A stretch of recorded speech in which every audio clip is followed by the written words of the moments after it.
नमस्ते नमस्कार प्यारे साथियों, कैसे हैं आप सभी। आशा करती हूँ सभी प्यारे बच्चे एकदम बेहतरीन हैं, एकदम मस्त हैं और एकदम शानदार ज़बरदस्त हैं। तो मैं भावना भाटी आप सभी प्यारे बच्चों का स्वागत करती हूँ आपके अपने प्यारे से परिवार रोजगार विद अंकित एप्लीकेशन पर।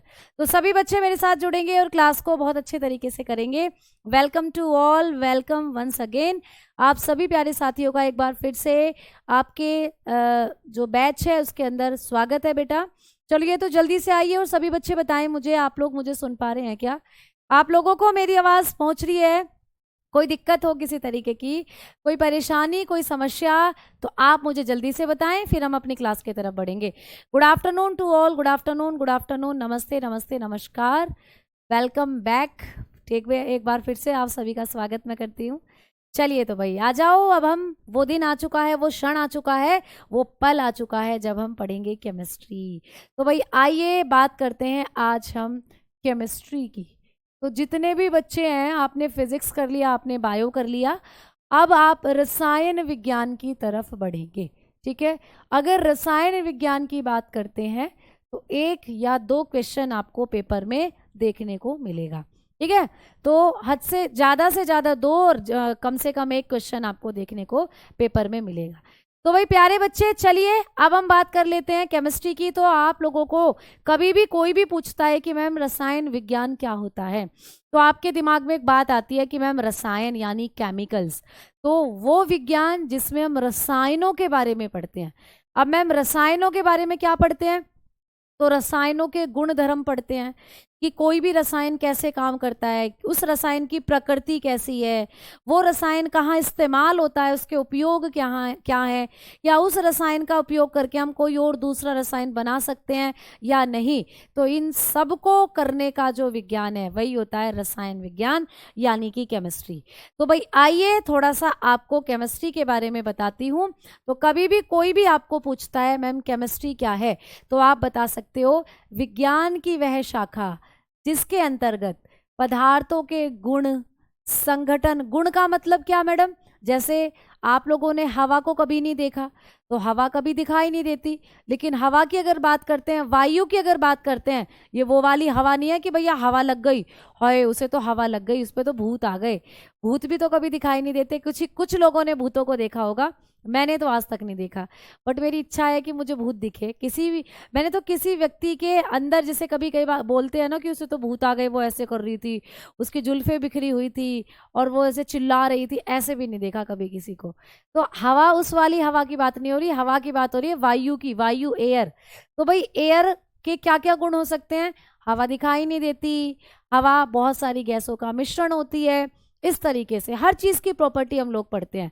जैसे आपको मैंने दे दिया कोई भी एसिड दे दिया, मैंने आपको मैंने कहा कि बताओ जब आप टमाटर खाते हो उसमें कौन सा एसिड है, तो आपने बताया कि मैम टमाटर के अंदर होता है, आप लोग बताकर चलोगे क्योंकि टमाटर खट्टा है, तो खट्टा है तो एसिड है बेटा उसके अंदर। तो आप लोग ऑक्जेलिक एसिड बता सकते हो टमाटर के अंदर, वैसे पालक में भी होता है। तो ऐसे करके बहुत सारी प्रॉपर्टीज हम लोग पढ़ते हैं हर चीज़ों की। ठीक है, जैसे मैंने कहा सोने में क्या क्या गुण होते हैं, तो तुमने कहा मैम सोना जो है एक धातु है, सोने को पिघलाकर लंबे लंबे तार बनाए जा सकते हैं, सोने को पीटकर लंबी चादरों में कन्वर्ट किया जा सकता है, सोने में बिजली भी आ जाती है, करंट भी आ जाता है, तो वो सोने के गुण हो गए। तो भाई किसी भी पदार्थ के जब हम गुणों के बारे में पढ़ते हैं, संगठन यानी कि वो बना कैसे, जैसे पानी की बात करें, अगर मैं कहूँ मैम बच्चों पानी कैसे बना है, तो तुम ये कहोगे मैम पानी को बनाने के लिए हाइड्रोजन और ऑक्सीजन आपस में जुड़े थे, तो हाइड्रोजन के दो अणु और ऑक्सीजन का एक अणु जब आपस में जुड़े तो बना था पानी। ठीक है, समझ में आई? तो आप संगठन भी बता सकते हो, संरचना कैसी होती है ये भी, भैया उसके उपयोग क्या क्या है और उनमें होने वाले परिवर्तनों का अध्ययन क्या होता है, यही है रसायन विज्ञान। तो ये ऐसी चीजें हैं बच्चे जहां से क्वेश्चन नहीं आएंगे, ये सिर्फ समझने के लिए हैं, आपको थम जाओ, हाथ से लिख कर ही पढ़ाऊंगी, तुम परेशान मत हो, इसको तो समझ लो कम से कम। ठीक है, तो भाई ये क्या होता है? विज्ञान की वह शाखा जिसके अंतर्गत पदार्थों के गुण संगठन संरचना उपयोग तथा उनमें होने वाले परिवर्तनों का अध्ययन किया जाता है, उसी को कहते हैं रसायन विज्ञान। The branch of science which deal with the study of property composition, यानी कि आप लोग जब भी किसी पदार्थ के बनने का, उसके गुणों का अध्ययन करते हो, वो होती है रसायन विज्ञान। अच्छा, रसायन विज्ञान शब्द की उत्पत्ति कहाँ से हुई है ये पूछ ले, तो मिस्र के अंदर एक शब्द है कीमिया, तो मिस्र से लिया गया एक शब्द था कीमिया। मिस्र एक कंट्री का नाम है, मिस्र एक देश का नाम है। तो मिस्र के अंदर, मिस्र जो है उसी सभ्यता से एक शब्द है कीमिया, उसी कीमिया शब्द से हुई है केमिस्ट्री की उत्पत्ति। मैम कीमिया का मतलब क्या है, तो ये जो शब्द है ना कीमिया, इसका मतलब है प्यारे बच्चे काली मिट्टी या काला रंग। तो अगर हम कहें कि मैम केमिस्ट्री शब्द की उत्पत्ति कहाँ से हुई है, तो आप बताओगे कि केमिस्ट्री शब्द जो है वो मिस्र के कीमिया शब्द से बना है। और मैम कीमिया का मतलब क्या होता है, तो कीमिया का मतलब है काला रंग या काली मिट्टी। ठीक है। अच्छा मैम, अगर आप लोगों को कभी भी पूछता है कि रसायन विज्ञान के अध्ययन को क्या कहा जाता है, ये एक नया आपके लिए पॉइंट है। तो कभी भी आपको पूछे रसायन विज्ञान का अध्ययन क्या होता है, तो कैमे टीचिंग के नाम से जानते हैं रसायन विज्ञान के अध्ययन को। कैमे टीचिंग, कैमे मतलब केमिस्ट्री, टीचिंग मतलब अध्ययन। तो कैमे टीचिंग क्या होता है, रसायन विज्ञान का अध्ययन होता है। ठीक है बेटा, रसायन विज्ञान का अध्ययन होता है। क्लियर। चलो 10 से 15 दिन के अंदर आपकी जो क्लास है वो चलेगी बेटा। केमिस्ट्री का बहुत बड़ा सिलेबस नहीं है, बहुत मतलब एक तरीके से मतलब एक तरीके से गुथा हुआ सिलेबस ज़्यादा नहीं है, बहुत कॉमन सी चीज़ें आप लोगों को पढ़नी है। ठीक है, आइए आगे बात करेंगे। Study of chemistry is called कैमे teaching, मैंने आपको ही बता ही दिया। ठीक है, फादर ऑफ केमिस्ट्री किसको कहते हैं, ये क्वेश्चन अच्छा है। रसायन विज्ञान के पिता किसको कहते हैं, तो रसायन विज्ञान के पिता कहते हैं हम लेवोजियर को। ये बहुत अच्छा पॉइंट है, यहाँ से आपको ये पूछ लेता है कि रसायन विज्ञान के पिता कौन है, तो लेवोजियर हैं। ठीक है, आगे बात करी हम लोगों ने कि मैम जो केमिस्ट्री होती है या ये जो रसायन विज्ञान होता है, इसमें अगर हम लोग आगे की तरफ बढ़ें या आगे की तरफ अगर हम लोग बात करते हैं, तो इसके बारे में हमें बताएं कि कौन कौन से ऐसे टॉपिक हैं जो हमें पेपर में पूछे जाते हैं। ठीक है, समझ में आ गई बात, क्लियर। हाँ जी बेटा, ठीक है। चलो आ जाएं, अब हम बात करेंगे कि मैम जो केमिस्ट्री है इसमें कौन कौन से टॉपिक हैं जो हम लोगों को पढ़ने हैं। ठीक है, चलिए बेटा, पेट में दर्द हो रहा है तो डॉक्टर के पास जाओ, ठीक है, वो बताएगा दवा। चलिए आइए, अब हम टॉपिक्स की बात कर लेते हैं। केमिस्ट्री में कौन कौन से टॉपिक्स हैं जो आप लोगों को पेपर में पूछे जाएंगे। तो रसायन विज्ञान के अंदर हम लोग सबसे पहले पढ़ेंगे मैटर को, यानी कि पदार्थ को पढ़ेंगे बेटा, पदार्थ, मैटर। ठीक है, तुमने कई बार सुना है भैया उन दोनों के बीच में तो कुछ मैटर चल रहा है। कई बार होता है तुम बात कर रहे हो और तुम आ गए बीच में, मैटर क्या चल रहा है बताओ। तो ये वो वाला मैटर नहीं है, ये है पदार्थ वाला मैटर। मैटर मतलब अगर तुम अपनी गर्दन को घुमाकर देखोगे ना चारों तरफ, तुम्हें हर चीज मैटर ही मिलेगी। मतलब कि संसार में हर वो वस्तु जिसके पास उसका खुद का द्रव्यमान है और जो स्थान घेरती है वो मैटर होती है, पदार्थ। अभी इसको आज का टॉपिक जो हमारा मैटर ही है इसको डिटेल में समझाऊंगी। तो हमें पढ़ना है भाई पदार्थ। ठीक है, दूसरा हम लोगों को पढ़ना है एटम। दूसरा जो टॉपिक है हम लोग पढ़ेंगे एटम यानी परमाणु, यहाँ से आपको क्वेश्चन आएंगे। तीसरा हम लोगों को पूछा जाएगा एसिड बेस सोल्ट। ठीक है, एसिड के बारे में पढ़ना है, बेस के बारे में पढ़ना है, सॉल्ट के बारे में पढ़ना है। यानी अम्ल आपको पूछेगा, अम्ल से एक क्वेश्चन आएगा ही आएगा बेटा। संभावना रहती है कि अगर केमिस्ट्री से 2 क्वेश्चन आए हैं, एक क्वेश्चन अम्ल से आएगा ही आएगा। ठीक है, अम्ल हो गया, क्षार हो गया बच्चा, और प्यारे बच्चे लवण हो गया, ये हमें पढ़ना है। ठीक है, इसके बाद हम लोग पढ़ेंगे धातु। ठीक है, इसके बाद हम लोग पढ़ेंगे metal, non metal and metalloids. ठीक है, एंड मेटेलॉइड्स, ये भी हम लोगों को टॉपिक पढ़ने हैं। मैं आपको सिलेबस लिखवा रही हूँ कि कौन कौन से टॉपिक हम लोग करने वाले हैं, केमिस्ट्री में कहाँ कहाँ से क्वेश्चन आते हैं। तो यहाँ से आपको पढ़ना है धातु, अधातु और प्यारे बच्चे उपधातु। ठीक है, ये भी आप लोगों को पढ़ाए जाएंगे। ठीक, कोई दिक्कत नहीं। 5वें नंबर पर हम लोग पढ़ेंगे पीरियोडिक टेबल। पीरियोडिक टेबल 5वें नंबर पर पढ़ेंगे हम पीरियोडिक टेबल, यानी कि आवर्त सारणी। ठीक है, तो हम लोग पढ़ेंगे आवर्त सारणी। ठीक है, आवर्त सारणी आपको पढ़ाई जाएगी। बच्चा 6ठे नंबर पर हम पढ़ेंगे कार्बन और उसके compound, carbon and its compound, carbon and its compound. तो कार्बन और उसके कंपाउंड्स हम लोग पढ़ेंगे। ठीक है, कार्बन और उसके यौगिक, कार्बन पढ़ना है और उसके यौगिक पढ़ना है। ठीक है, कार्बन और उसके यौगिक, कि भाई कार्बन से कौन कौन से यौगिक हैं जिनका निर्माण होता है, हीरा हुआ, ग्रेफाइट हुआ, है ना, कोयला हुआ, ये सब। और 7वें नंबर पर जो मैं आपको पढ़ाऊंगी वो मैं पढ़ाने वाली हूँ आप लोगों को, आप लोग बताएंगे कि मैम ईंधन यानी फ्यूल, जैसे पेट्रोल हो गया, डीजल हो गया, है ना, ईंधन के बारे में पढ़ेंगे हम लोग, ईंधन। और 8वें नंबर पर जो आप लोग पढ़ोगे chemical formula, important chemical formula. ठीक, इम्पोर्टेंट केमिकल फॉर्मूला, महत्वपूर्ण सूत्र आप लोग पढ़ोगे, इम्पोर्टेंट केमिकल फॉर्मूला। तो इम्पोर्टेंट केमिकल फॉर्मूला बताऊंगी आप लोगों को कि भाई धावन सोडा का सूत्र क्या होता है, फिटकरी का सूत्र क्या होता है, खाने के सोडे का सूत्र क्या होता है, सुहागा का सूत्र क्या होता है, सोडियम हाइड्रोक्साइड का फॉर्मूला क्या होता है, जिसको कास्टिक सोडा भी कहते हैं, ऐसे करके। ठीक है, इतनी बात समझ में आई? Gabbar is back. चलो भाई, गब्बर इज बैक है भाई। चलो, तो अभी तक मैंने सिर्फ आपको ये कॉमन सी चीज बताई है कि भाई केमिस्ट्री क्या है। ये नहीं आते क्वेश्चन, केमिस्ट्री की कोई डेफिनेशन पूछेगा क्या तुमसे? नहीं, पहली क्लास है, इसलिए मैंने सोचा बच्चों को बता देते हैं कि केमिस्ट्री में क्या पढ़ते हैं। तो किसी भी चीज़ के गुण धर्म के बारे में जब पढ़ेंगे वही केमिस्ट्री है। केमिस्ट्री शब्द की उत्पत्ति कहाँ से हुई है? भाई कीमिया शब्द से हुई है। कीमिया कहाँ का शब्द है? मिस्र का शब्द है। मिस्र की सभ्यता भी बड़ी है ना, मिस्र का शब्द है ये कीमिया। मैम कीमिया का मतलब क्या होता है? कीमिया का मतलब है काली मिट्टी या काला रंग। ठीक है, फिर हमने बात करी कि रसायन विज्ञान के अध्ययन को क्या कहते हैं। तो रसायन विज्ञान का अध्ययन होता है कैमे टीचिंग, कैमे टीचिंग कहते हैं रसायन विज्ञान के अध्ययन को। अब आपसे भाई कोई भी ऐसे ही कोई भी ज़्यादा नॉलेजेबल पर्सन आ जाए, कोई भी ऐसा व्यक्ति जो अपने आप को बड़ा महान मतलब बहुत ज़्यादा ज्ञानी समझता है, वो आपसे आके पूछने लगे बेटा तैयारी कर रहे हो? अच्छा, किसकी तैयारी कर रहे हो? कंपटीशन की। अच्छा, क्या क्या पढ़ते हो? तुमने कहा हम सारे सब्जेक्ट पढ़ते हैं। साइंस पढ़ते हो? हाँ। अच्छा, रसायन विज्ञान पढ़ते हो? हाँ। तुमने कहा पढ़ते हैं। चलो बेटा ये बताओ रसायन विज्ञान के अध्ययन को क्या कहते हैं?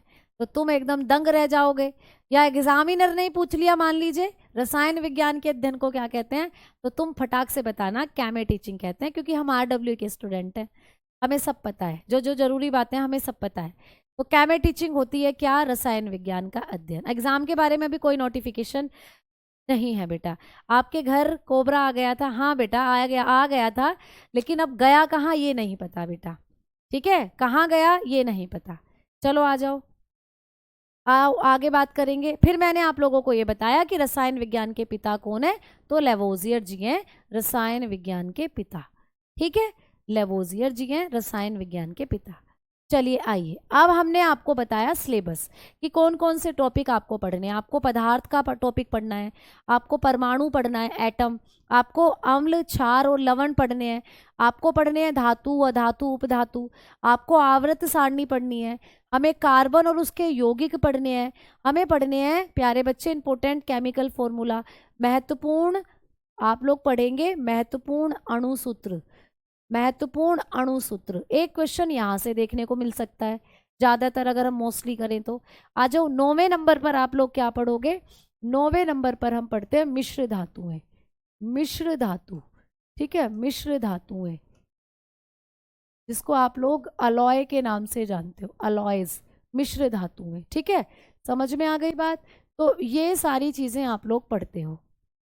तो ये आपके कॉमन से टॉपिक हैं जो आपको एग्जामिनर पूछता है GD के एग्जाम में बेटा।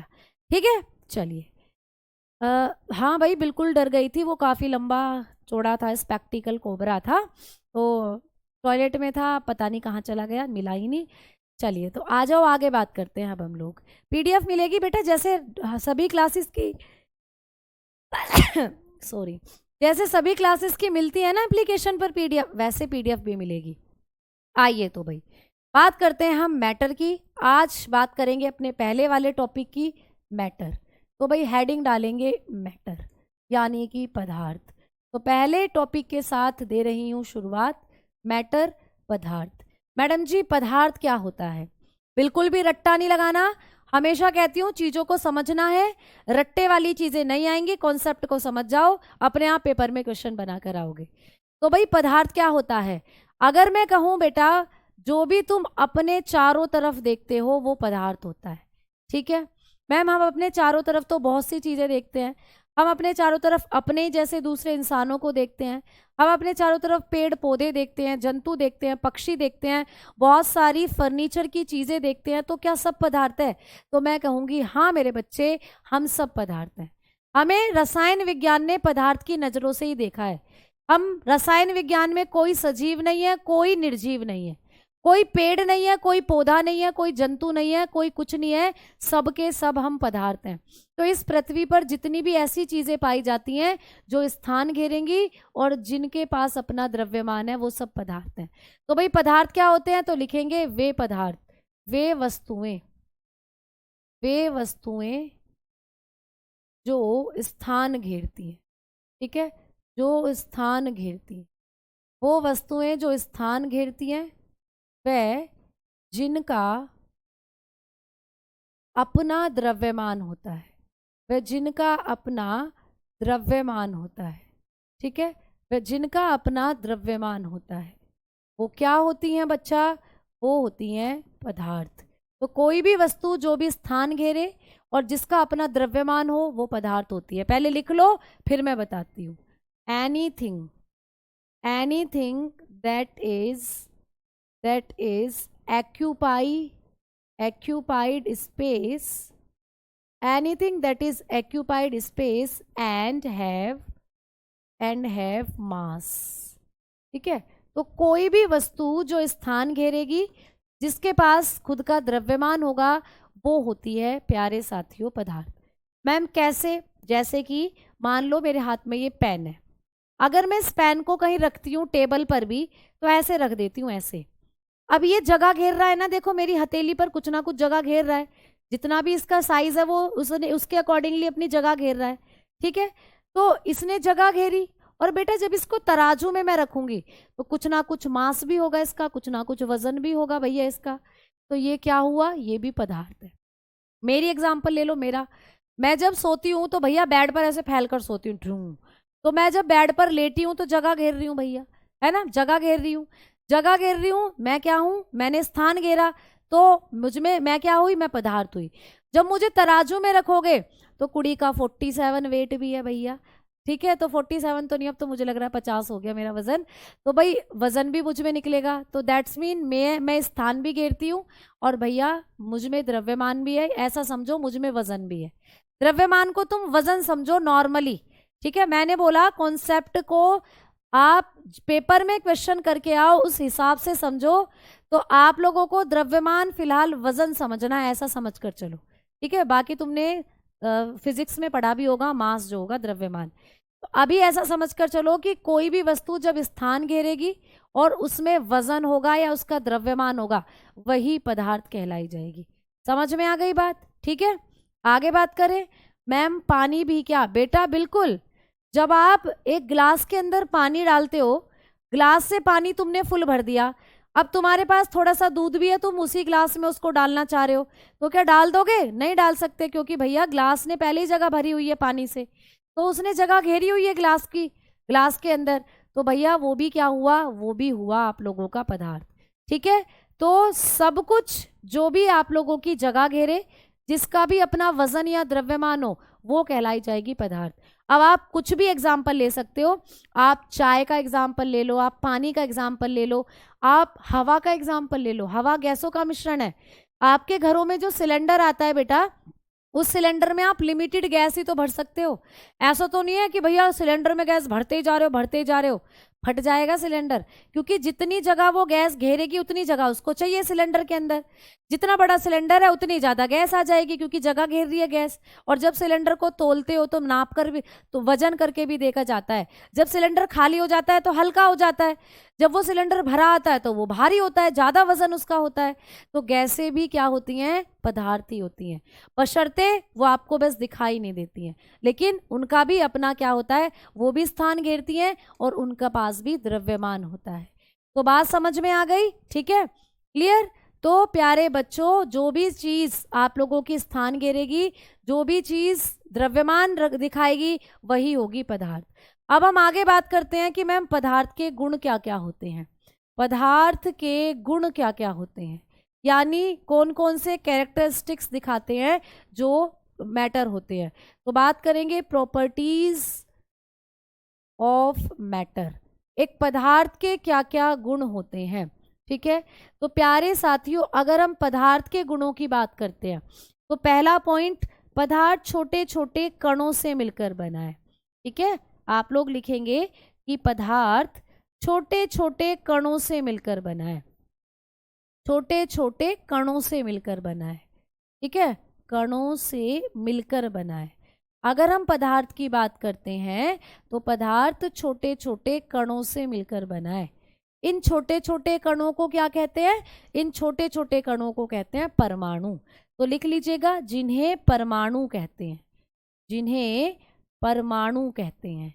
तो पदार्थ जो है वो बहुत छोटे छोटे कणों से मिलकर बना है, जिन्हें हम क्या कहते हैं, परमाणु कहते हैं। तो ये पदार्थ के गुण है, पदार्थ की प्रॉपर्टी है।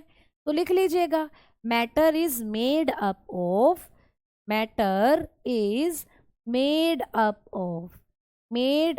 Of small particle, small particle से मिलकर बना है भाई, स्मॉल पार्टिकल दैट आर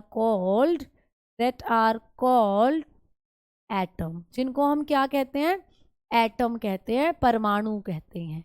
ये बात भी समझ में आ गई भाई, ठीक है, समझ में आ गई बात बेटा। चलिए अब हम आगे बात करते हैं। मैम कितने टॉपिक हैं बेटा, मैंने टोटल आपको लिखवाए ना अभी टॉपिक, 9 टॉपिक हैं टोटल। चलो आओ आगे बात करेंगे। तो पदार्थ के गुण क्या क्या होते हैं कि पदार्थ छोटे छोटे कणों से मिलकर बना है। इन छोटे छोटे कणों को क्या कहा जाता है, परमाणु कहते हैं, एटम कहते हैं, ठीक है। चलिए आइए आगे हम लोग बात करेंगे। आगे बात करेंगे तो आप लोगों को पूछेगा दूसरी प्रॉपर्टी पदार्थ की। तो प्यारे बच्चे, जो पदार्थ होता है ना, ये कितनी अवस्थाओं में पाया जाता है, पदार्थ की कुल 2 अवस्थाएं होती हैं। तो लिख लीजिएगा, पदार्थ की 2 अवस्थाएं होती हैं, पदार्थ की 2 अवस्थाएं होती हैं। भाई कितनी अवस्थाओं में पाया जाता है, 2, पदार्थ की 2 अवस्थाएं होती हैं। मैम कौन कौन सी अवस्थाएं होती हैं पदार्थ की 2, तो लिख लीजिएगा, 2 states of matter, 2 states of matter. पदार्थ की कितनी अवस्थाएं होती हैं बेटा, 2 अवस्थाएं होती हैं। कौन कौन सी 2 अवस्थाएं हैं जो पदार्थ की होती है, पहली है भौतिक अवस्था, पहली है बच्चा भौतिक अवस्था, ठीक है, पहली है भौतिक अवस्था, जिसको कहते हैं फिजिकल स्टेट, फिजिकल स्टेट, पहली है भौतिक अवस्था, फिजिकल स्टेट। और मैम दूसरी अवस्था कौन सी है, दूसरी है रासायनिक अवस्था, दूसरी है बच्चे रासायनिक अवस्था, ठीक है। तो पदार्थ की 2 अवस्थाएं होती हैं, एक होती है केमिकल स्टेट और एक होती है फिजिकल स्टेट। अच्छा मैम, हमें पेपर में पूछे कि केमिकल स्टेट में क्या क्या आएगा और भौतिक अवस्था जो है इसमें क्या क्या आएगा, तो हमने बात किसकी करी बेटा, हमने बात करी मैम कितने दिन बेटा, ऐसा मानकर चलो 10 से 15 दिन के अंदर ही आपकी केमिस्ट्री जो है वो खत्म हो जाएगी, क्योंकि इतने लंबे चौड़े और इतने डीपली आपको क्वेश्चंस आते ही नहीं है, कॉमन लेवल के क्वेश्चन आएंगे जो आपको सब कवर करा दिए जाएंगे, ठीक है बच्चा। चलिए, परिश्रम बैच में 12 टॉपिक इसलिए हो गए होंगे बेटा क्योंकि कुछ टॉपिक ऐसे थे जो एक्स्ट्रा में आपको पूछे जाते थे, जैसे कि मैंने इकट्ठे ही आपको टॉपिक लिखवा दिए, जैसे कार्बन और उसके कंपाउंड को अगर आप अलग करें तो बहुत सारे टॉपिक्स बन जाते हैं। लेकिन जो आप लोगों के पिछले वर्षों का एनालिसिस हम लोग कर रहे हैं, जिस आधार पे आपको पेपर पूछा जा रहा है, लगभग इन्हीं 9 टॉपिक से ही आपको क्वेश्चंस बन जा रहे हैं पेपर के अंदर। ठीक है, तो आप लोग इन 9 टॉपिक्स को अगर अच्छे से कर लेते हैं तो ऑलमोस्ट आप पेपर को जब पेपर में क्वेश्चन आएंगे उनको आप कर पाओगे। ठीक है, कई बार आप लोगों को केमिकल रिएक्शन भी मैं लिखवा देती हूँ टॉपिक के अंदर, बट पिछले वर्षों में केमिकल रिएक्शन से अगर देखें तो रेयरली ही क्वेश्चन बने हैं। लेकिन अगर हमारे पास टाइम रहता है, वैसे तो टाइम है, अभी कोई दिक्कत नहीं है, मैं आपको केमिकल रिएक्शंस की भी एक क्लास लगवा दूंगी, आप परेशान ना हो। ठीक है बेटा, चलो आगे बात करें। चलिए आइए आगे बात करेंगे। बायोलॉजी के जितने टॉपिक कराए हैं वो आपके एग्जाम के पॉइंट ऑफ व्यू से सफिशिएंट है बच्चा। पेपर में आपको वहीं से क्वेश्चन मिलेंगे, और लास्ट टाइम में हम लोग एक मैराथन भी लगाते हैं। तो जो मैंने आपको कहा था कि बायोलॉजी के जितने टॉपिक मैंने आपको कराए हैं आप उनसे कवर अप करेंगे अपने सिलेबस को, और जो एक्स्ट्रा टॉपिक्स होते हैं उनसे रिलेटेड क्वेश्चन मैं आपको मैराथन में भी कराती हूँ। ठीक है, चलिए आइए आगे बात करते हैं। तो भाई देखो, अब हम लोग बात करेंगे कि मैम पदार्थ की कितनी अवस्थाएं होती हैं? 2। मैम भौतिक अवस्था होती है और रासायनिक अवस्था होती है। भौतिक अवस्था में कौन कौन सी अवस्थाएं देखने को मिलती हैं?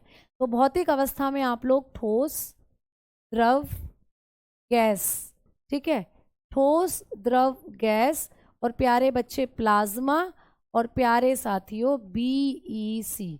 इसको जब मैं पढ़ाऊंगी तो इसकी फुल फॉर्म भी लिखवाऊंगी। ठीक है, तो कभी भी पूछे कि भौतिक अवस्था के आधार पर पदार्थ की कुल कितनी अवस्थाएं हैं, तो 5 अवस्थाएं हैं। या कई बार नॉर्मली भी क्वेश्चन आ जाता है कि पदार्थ की अभी तक ज्ञात कितनी अवस्थाएं हैं, तो वहां ऑप्शन में 5 ही आपको अगर दिया हुआ है तो 5 ही लगाकर आना। ठीक है, तो वैसे अगर डीपली देखें, लंबे तौर पर देखें, तो पदार्थ की 2 अवस्था है, भौतिक और रासायनिक। मैम भौतिक अवस्थाओं में कितनी अवस्थाएं आती हैं? 5 आती हैं, यही ज्यादातर आपको पेपर में पूछी जाती हैं। तो 5 अवस्थाएं कौन कौन सी हैं आप बताओगे? ठोस है, द्रव है, गैस है, प्लाज्मा है, और BEC है। BEC को लिखवाऊंगी फॉर्म बॉस आइंस्टीन कंडेंसेट, जब इसको भी पढ़ाऊंगी तब इसकी फुल फॉर्म लिखवाऊंगी। मैम रासायनिक अवस्थाएं कौन कौन सी होती हैं? तो रासायनिक अवस्थाओं के आधार पर पदार्थ को बेटा आप लोग मिश्रण में बांटते हो। क्या बोलते हो? मिश्रण बोलते हो। तो एक एक करके मैं आपको पढ़ाती हूँ। अगर आप लोगों को पूछे कि मैम रासायनिक अवस्थाएं कौन कौन सी है, तो आप बताओगे तत्व है, यानी जिसको आप एलिमेंट कहते हो। ठीक है, तत्व हो गया। फिर आप बताओगे मैम यौगिक है, यौगिक यानी कि जिसको आप कंपाउंड कहते हो। ठीक है, जिसको आप कंपाउंड कहते हो। और मैम तीसरा यहाँ पर मिश्रण हो जाता है, जिसको हम क्या कहते हैं? मिक्सचर कहते हैं। तो ये तीनों अवस्थाएं पदार्थ की रासायनिक अवस्थाओं के अंदर आती हैं। ये तीनों अवस्थाएं जो हैं ये पदार्थ की रासायनिक अवस्थाओं के अंदर आती हैं।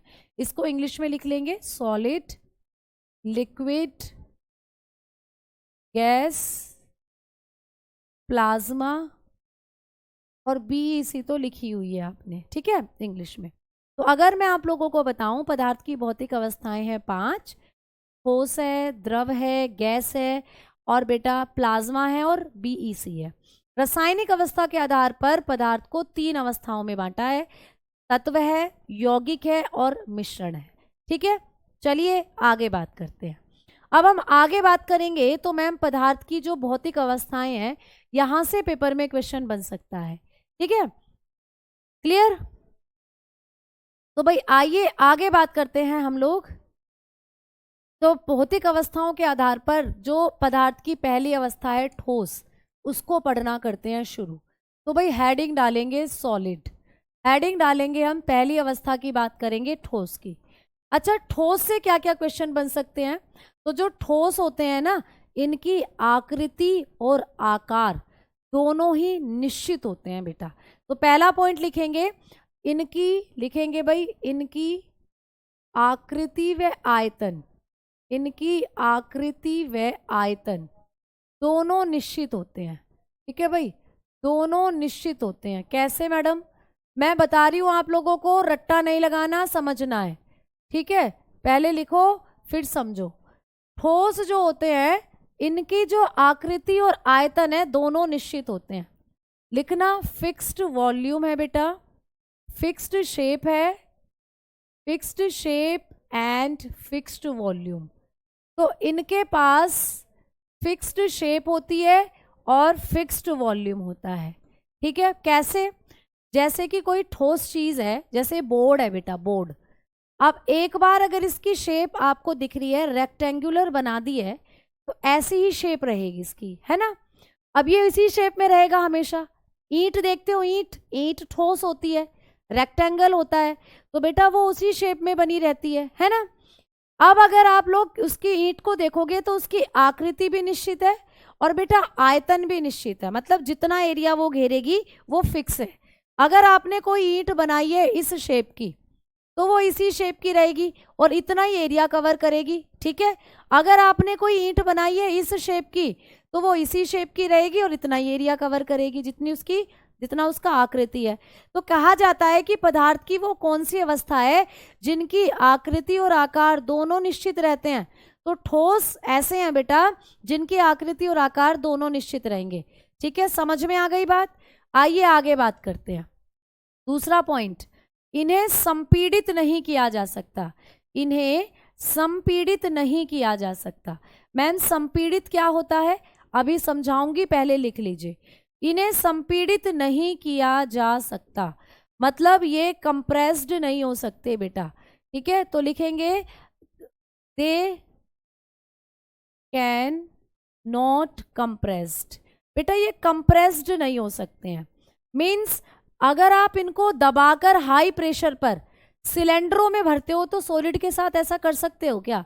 अगर मैं एक ईंट दे दूं आपको और मैं कहूं इस ईंट को सिलेंडर में भरो, तो क्या वो ईंट आप हाई प्रेशर पर ले जाके सिलेंडर में भर दोगे क्या? नहीं भर सकते भैया। तो जो भी चीज हाई प्रेशर पर उच्च दाब से सिलेंडरों में भरी जाती है वही होती है कंप्रेसिबिलिटी, वही होती है संपीड़िता। तो ठोसों को संपीड़ित नहीं कर सकते हम, ठोसों को अधिक दाब पर ले जाकर सिलेंडरों में नहीं भरा जा सकता। समझ में आ गई बेटा? एसएससी जीडी का नया बैच अगले ही महीने आएगा, ठीक है भाई, समझ में आ गई? तो आपको पॉइंट समझ में आए? आकृति और आकार दोनों निश्चित होंगे। आकार मतलब आकृति और आयतन, आयतन मतलब जो जितनी जगह ले रहा है, जो उसका फिक्स वॉल्यूम है, जितना उसमें वजन है वो फिक्स ही रहेगा बेटा, ठीक है। और आकृति भी हमेशा इनकी एक बार बन गई तो वो ही रहेगी, फिक्स रहेगी, ठीक है। हम जल्दी जल्दी से चेंज नहीं कर सकते इनकी आकृति को। तो इनका आकृति और आकार दोनों निश्चित होते हैं सॉलिड के, ये पॉइंट समझ में आया। दूसरा, सॉलिड को हम कंप्रेस नहीं कर सकते, इनको संपीड़ित नहीं कर सकते, मतलब हाई प्रेशर पर सिलेंडरों में इनको नहीं भरा जा सकता, ठीक है। तीसरा पॉइंट, ये पात्र को पूर्ण रूप से नहीं भरते हैं, ये पात्र को पूर्ण रूप से नहीं भरते हैं बेटा, ठीक है। पात्र को पूर्ण रूप से नहीं भरते हैं, समझ में आई बात? ये पात्र को पूर्ण रूप से नहीं भरते मतलब जब आप किसी भी सॉलिड चीज को किसी बर्तन में रखोगे तो वो बर्तन आधा खाली रहेगा।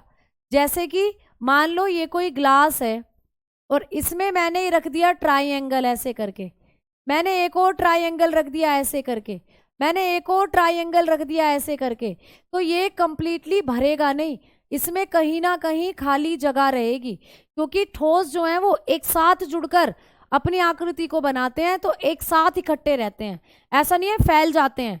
फैलेंगे तो पूरा बर्तन भरेगा, ये फैलते नहीं है, ये एकदम एक साथ इकट्ठे रहते हैं, तो इसीलिए अपने बर्तन को पूर्ण नहीं भरते हैं। तो लिख लीजिएगा they can not fill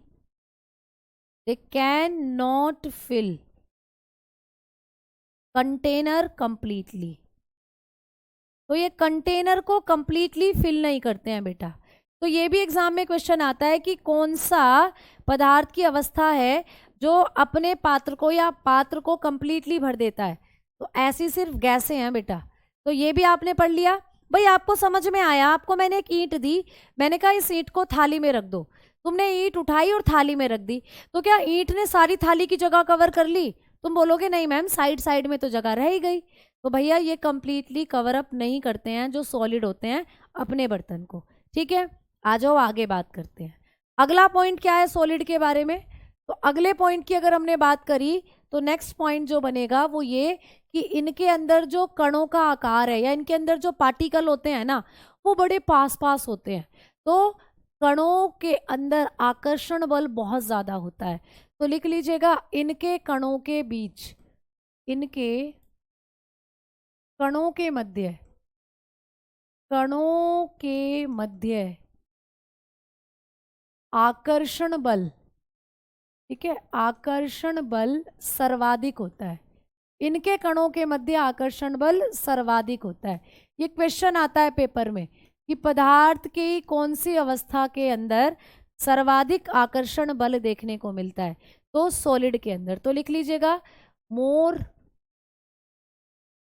intermolecular space, intermolecular, more intermolecular space is present. अब इसको, इस कॉन्सेप्ट को कैसे समझोगे, देखो बड़े ध्यान से समझना। देखो मान लीजिए ये कोई सॉलिड है, ये कोई सॉलिड चीज है। अब मैंने कहा ये कोई पदार्थ है, भाई ये कोई सॉलिड चीज है। पदार्थ छोटे छोटे कणों से मिलकर बना है, तो ये है इसके अंदर छोटे छोटे कण, ये हैं इसके अंदर छोटे छोटे कण जो इस पदार्थ को बना रहे हैं बेटा। ये इसके अंदर छोटे छोटे कण हैं। अब ये जो छोटे छोटे कण हैं, ये कण एक दूसरे से बिल्कुल चिपके हुए हैं बेटा। इनके बीच में बिल्कुल भी खाली जगह नहीं है। जैसे आप किसी ऐसी जगह चले जाओ जहां बहुत ज्यादा भीड़ है, तो तुम बोलते हो ना भैया इतनी भीड़ थी कि कंधे से कंधे टकरा रहे थे लोग बागों के। इतनी भीड़ थी मेले में तो कि भैया पैर के ऊपर पैर रखा जा रहा था। तो जब इतनी भीड़ थी, इतनी संख्या में लोग इकट्ठा थे वहां पर, तो हवा वहां कहाँ लगेगी, एकदम कंधे से कंधे मिल रहे थे। बस में आप जाते हो, बस में इतनी भीड़ की पैर रखने को जगह नहीं। तो दैट्स मीन ये जो सॉलिड है ना, इनके अंदर भी जो पार्टिकल है ना, वो इतने पास पास हैं, आकर्षण बल बहुत ज्यादा है। आकर्षण बल का मतलब समझ रहे हो, जब हम किसी से आकर्षित होते हैं तो उसकी तरफ को खींचे चले जाते हैं। जब हम किसी से प्यार करते हैं तो उसकी तरफ बहुत ज्यादा आकर्षित होते हैं, तो उसके ही पास रहना पसंद करते हैं, उसके ही साथ बैठना, उसके ही साथ उठना पसंद करते हैं। तो प्यारे बच्चे, ये जो आप लोगों के ठोस होते हैं ना, इनके अंदर जो कण है उनमें इतना ज्यादा प्यार है, इतना ज्यादा आकर्षण है कि एक दूसरे से जुदाई सह ही नहीं सकते। लंबी जुदाई, 4 दिनों का प्यार ओ रब्बा, फिर लंबी जुदाई।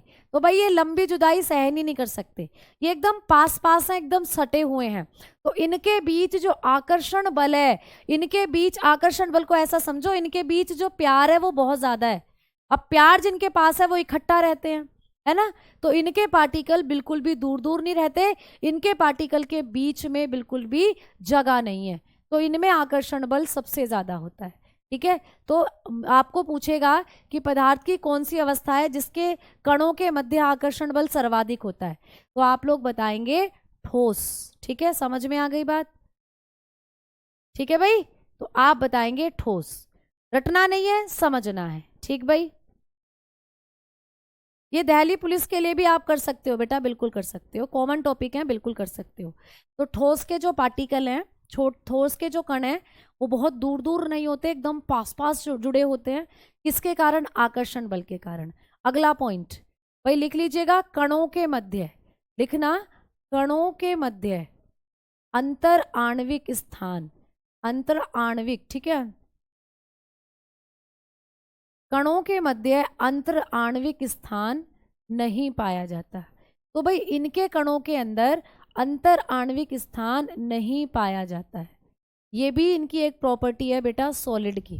तो लिख लीजिएगा इंटरमॉलिक्यूलर स्पेस, इंटरमॉलिक्यूलर स्पेस, इसमें लिखना फोर्स ऑफ अट्रैक्शन। ऊपर आकर्षण बल लिखा हुआ है ना, तो इसको इंग्लिश में लिखना more force of attraction, force of attraction.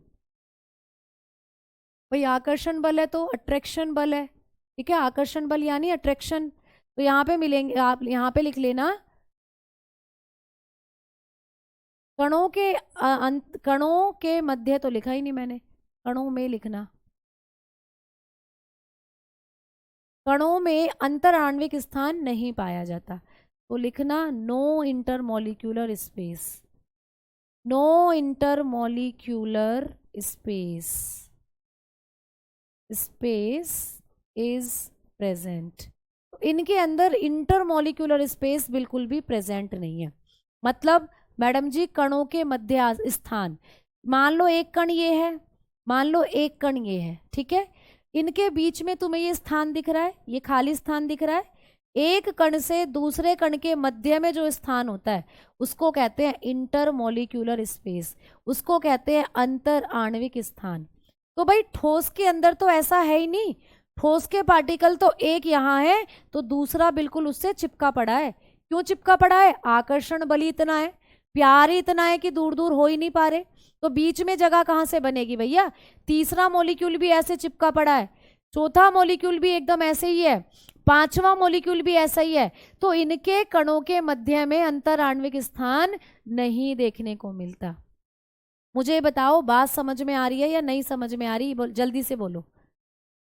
Marathon class जब एग्जाम की डेट आ जाएगी उससे 10 दिन पहले होगी बेटा, ठीक है। अब मुझे बताओ कि भैया आपको ये बात समझ में आई या नहीं? जल्दी से थम्स अप करो। ये कॉन्सेप्ट समझ में आ रहा है या नहीं? अभी तक हमने ठोस के बारे में पढ़ा, हमने बात करी कि ठोस का आकार और आयतन दोनों निश्चित होते हैं। ठोस जो होते हैं इन्हें संपीड़ित नहीं कर सकते, यानी सिलेंडरों में इनको नहीं भरा जा सकता। तीसरा हमने पढ़ा कि इनके कणों के मध्य आकर्षण बल बहुत ज्यादा होता है, या यूं कहें सबसे ज्यादा होता है। आकर्षण बल के कारण ये एक दूसरे के पास पास हैं, एक दूसरे के पास पास हैं, तो इनके मध्य में अंतर आणविक स्थान बना ही नहीं। इनके मध्य में, कणों के मध्य में कोई खाली जगह बची नहीं, क्योंकि खाली जगह को तो इन्होंने भर दिया पास पास आकर। तो इनके कणों के मध्य खाली स्थान नहीं पाया जाता। ये भी आप लोगों को समझ में आ गया, ठीक है। तो ये मेन पॉइंट ही हैं जो आपको पेपर में एग्जामिनेशन में पूछे जाते हैं। एक लास्ट पॉइंट और मैं बताऊंगी आपको ठोस के बारे में। लास्ट पॉइंट ये कि ठोस में गतिज ऊर्जा सबसे कम होती है। तो लिख लीजिएगा, ठोसों में गतिज ऊर्जा, ठोसों में गतिज ऊर्जा, ठोसों के अंदर गतिज ऊर्जा सबसे कम होती है, ठीक है। तो पदार्थ की कौन सी अवस्था है जिसमें गतिज ऊर्जा सबसे कम होती है? आप बताओगे ठोसों के अंदर, ठीक है। तो लेस काइनेटिक एनर्जी मिलती है इनके अंदर, less kinetic energy. Ma'am kinetic energy तो हमने फिजिक्स में पढ़ी थी, तो अब यहाँ भी पढ़ो, समझो ध्यान से। फिजिक्स में तो तुमने बड़ी टिपिकल सी लैंग्वेज पढ़ी होगी। अब मैं बताती हूँ, गतिज ऊर्जा है गति करने के लिए जरूरी ऊर्जा। अब गति कैसे करते हो? जैसे मैं कर रही हूँ गति, ये मैं इधर गई हूं, मैं गई हूं इधर, मैं गति कर रही हूं ना, मैं गति की अवस्था में हूं, मैं गतिशील हूं, मैं गति की अवस्था में हूं। लेकिन ये जो ठोस होते हैं इनके कणों के मध्य गतिज ऊर्जा नहीं होती। इनके कण जो हैं वो गति नहीं करते, गतिज ऊर्जा बहुत कम होगी। क्यों होगी मैडम जी? भैया तुम गति कहाँ कर सकते हो? तुम गति वहां करोगे जहां जगह हो। तुमको एक गार्डन में छोड़ दूं तो तुम वहां भागोगे, वहां भागोगे, क्योंकि गार्डन बहुत बड़ा है, तुम भाग सकते हो। मैं तुमको एक डब्बे में बंद कर दूं, एक डब्बे में बंद कर दूं, तो तुम वहां क्या गति करोगे?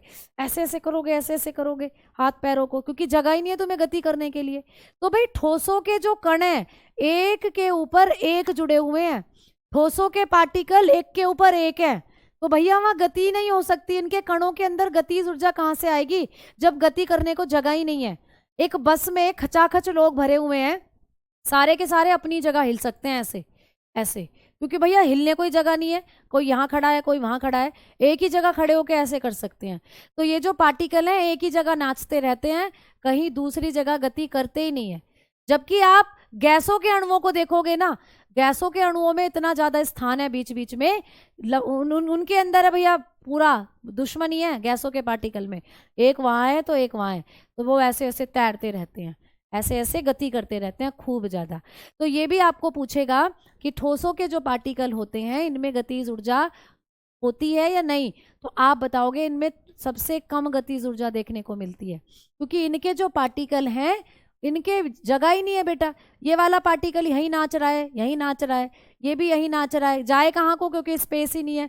ये भी यहीं नाच रहा है, ये भी यहीं नाच रहा है। नाचने से अच्छा समझ में आया, कई बार हमारे घरों में जब शादी ब्याह होते हैं तो भैया बहुत सारी औरतें आ जाती हैं, तो बीच में इतना सही स्पेस बचता है औरतों को नाचने के लिए, तो औरत बस वहीं ऐसे ऐसे ढुमके लगाती रहती है।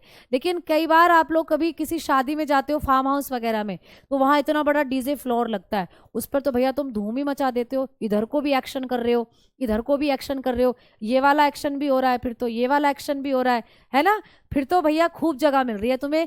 तो मतलब जितनी ज़्यादा जगह उतने गति द्वारा आप डांस करोगे, जितनी कम जगह उतना ही आपको अपने एक्शन को कॉम्प्रोमाइज़ करना पड़ेगा। समझ में आई बात? तो इनके अंदर गतिज ऊर्जा क्या होती है? कम होती है। क्लियर? चलिए, तो भाई एग्जाम्पल आप लोगों को अगर मैं बताती हूँ, जल्दी से सारे बच्चे ठोस के एग्जाम्पल बताओ कॉमेंट सेक्शन में। ठोस जो होते हैं सॉलिड चीज़ों के एग्जाम्पल बताओ। अगर मैंने आपको कहा एक ईंट जो होती है सॉलिड है बिल्कुल, ब्रिक्स आप लोगों ने देखी होगी घर बनाने में यूज होती है। अगर मैं आपको कहूँ पत्थर क्या है तो तुम कहोगे सॉलिड है मैडम। अगर मैं आपको कहूँ कुर्सी क्या है तुम कहोगे सॉलिड है मैडम। अगर मैं आपको कहूँ मेज क्या है तुम कहोगे सॉलिड है मैडम। ठीक है, तो समझ में आ गई बात? ठीक है, तो ऐसे करके आपको कॉन्सेप्ट को समझना है और पेपर में फिर करके आना है, रटना नहीं है। आ जाओ, तो सॉलिड की कहानी हुई खत्म। अब बात करते हैं हम लोग लिक्विड की। अब बात करेंगे दूसरे नंबर पर लिक्विड। ठीक है, तो सॉलिड के पार्टिकल आकर्षण बल के कारण बहुत पास पास थे, इसीलिए उनके मध्य गतिज ऊर्जा भी बहुत कम हो रही थी। अब हम आगे बात करेंगे लिक्विड। तो भाई लिक्विड है थोड़े से नॉटी टाइप के, लिक्विड है थोड़े से शरारती टाइप के, और लिक्विड जो है ये ठोस और गैस के मध्य की जो प्रॉपर्टीज हैं उनको दिखाते हैं। तो ठोस और गैस के मध्य जो पदार्थ की अवस्था है वो कौन सी है, तो बताना लिक्विड है, द्रव है। तो भाई तरल की बात करेंगे तो लिख लीजिएगा इनकी आकृति। इनकी आकृति तो प्यारे बच्चे अनिश्चित होती है। आकृति तो इनकी अनिश्चित होती है, परंतु आयतन निश्चित होता है। परंतु आयतन निश्चित होता है। ठीक है भाई, पदार्थ की कौन सी अवस्था है जिसकी आकृति तो अनिश्चित होती है लेकिन आयतन निश्चित होता है, तो ठोकर आना तरल। ठीक है, तो लिखेंगे, आप लोग लिखेंगे यहाँ पर कि इनकी आकृति निश्चित है परंतु आयतन, लिखा ही नहीं मैंने, आयतन निश्चित होता है। ठीक है, तो आयतन क्या होता है बच्चा, निश्चित होता है। तो लिखना फिक्स्ड वॉल्यूम, लिखेंगे फिक्स्ड वॉल्यूम। वॉल्यूम तो फिक्स्ड है, fixed volume but not fixed shape. इनकी जो शेप है ना वो फिक्स्ड नहीं होती बेटा, ये जिस बर्तन में रखे जाएंगे ना उसी का आकार ले लेंगे।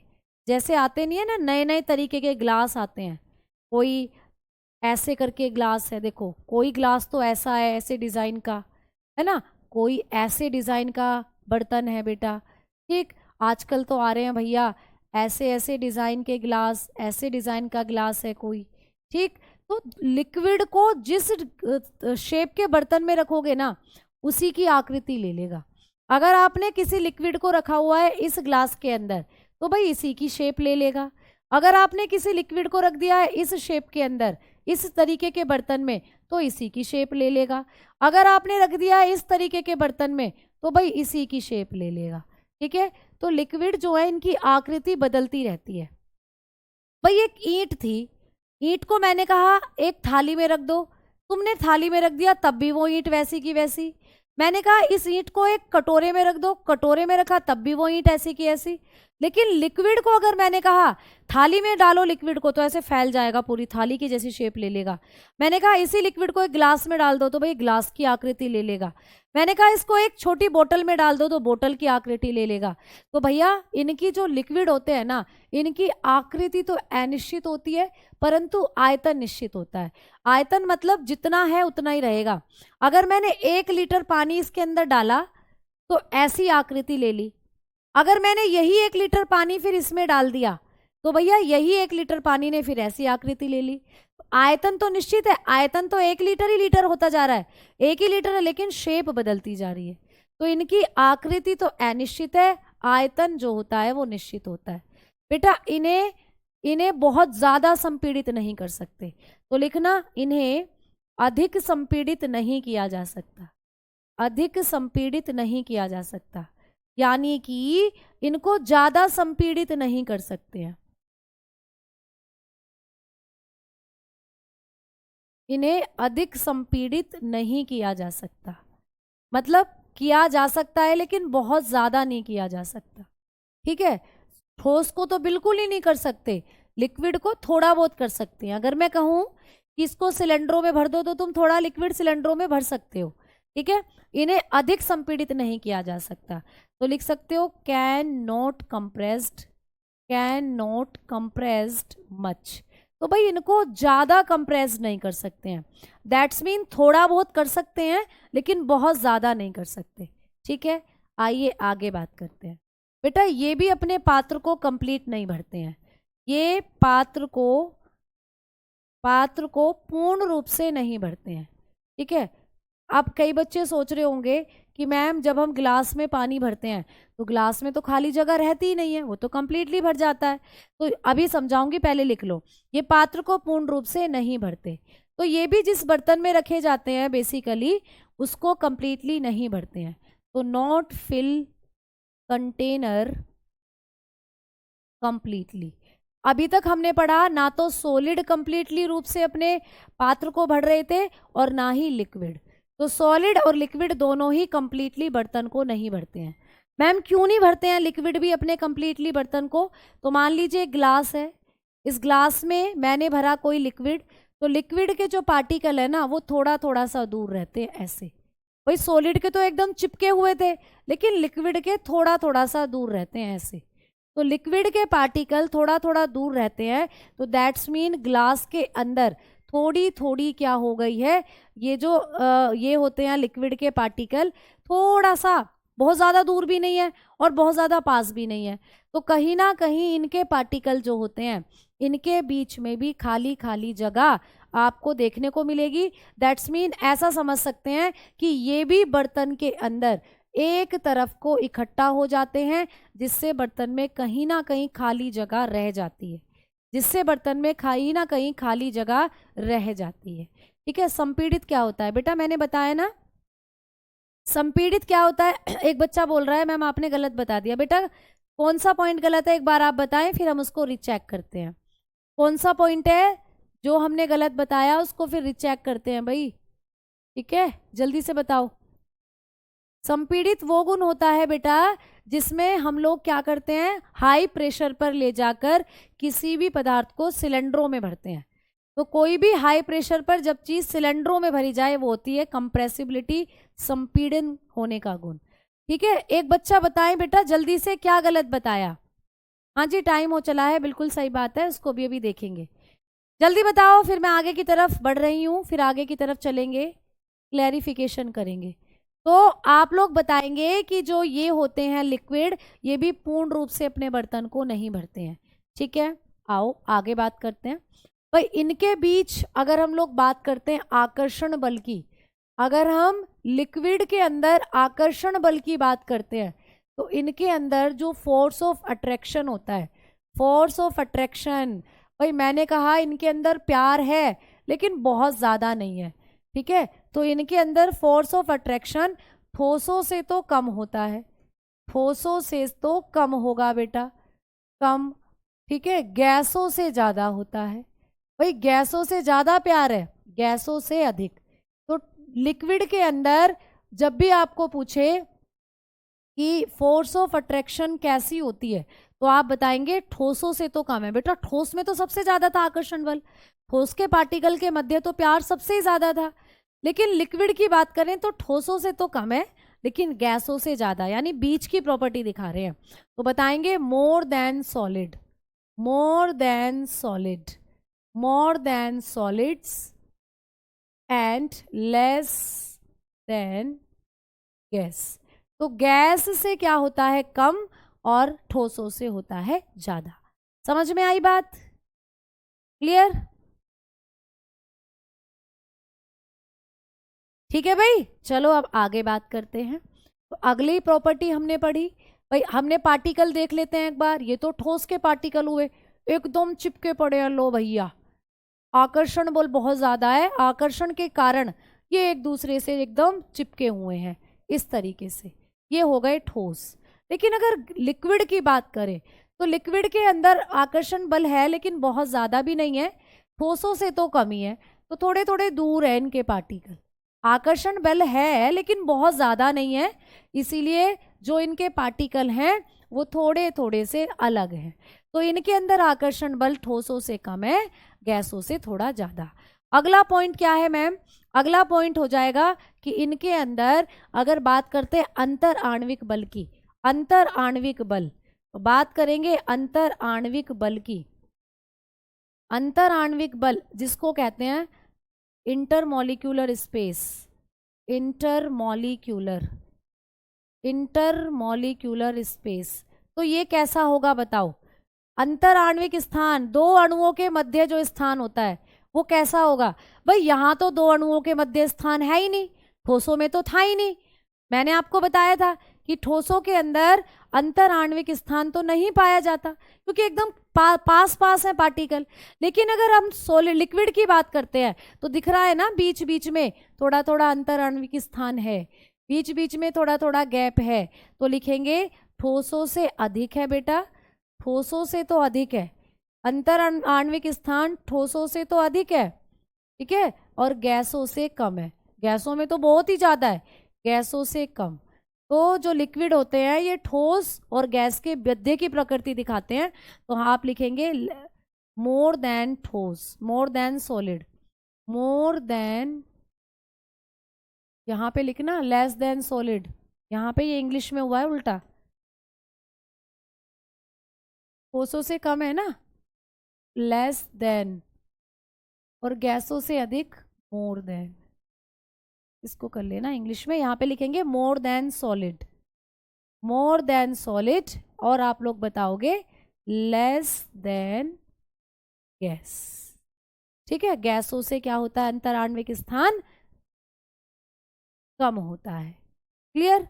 चलिए काइनेटिक एनर्जी की बात करते हैं तो सेम वही वाला पॉइंट आएगा, गतिज ऊर्जा, और कर लो फिर कल कराएंगे। गतिज ऊर्जा की अगर बात करी, गतिज ऊर्जा काइनेटिक एनर्जी, तो काइनेटिक एनर्जी की अगर बात करी तो प्यारे बच्चे ठोस के अंदर तो काइनेटिक एनर्जी हो ही नहीं रही थी क्योंकि स्पेस ही नहीं था, लेकिन यहाँ थोड़ा थोड़ा है।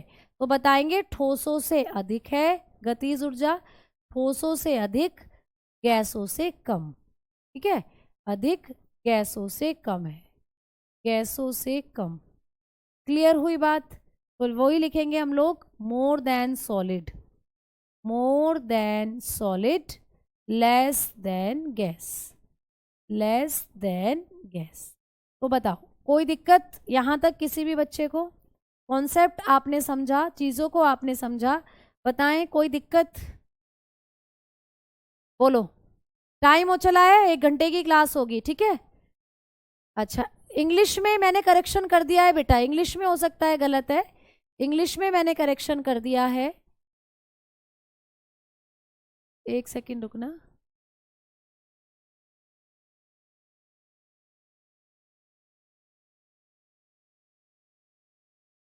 हाँ, लेस और मोल गलत लिख दिया बेटा, वो मैंने करा दिया है आपको। ठोसों से come means less than solid, और गैसों से अधिक मीन्स मोर देन गैसेस। ठीक है, हाँ ये मैंने आपको करा दिया। चलो तो भाई अब हम लेंगे आपको कल की क्लास में। तब तक के लिए सभी बच्चों को नमस्कार, राधे राधे, जय हिंद, जय भारत। तो tata, bye bye, see you, take care.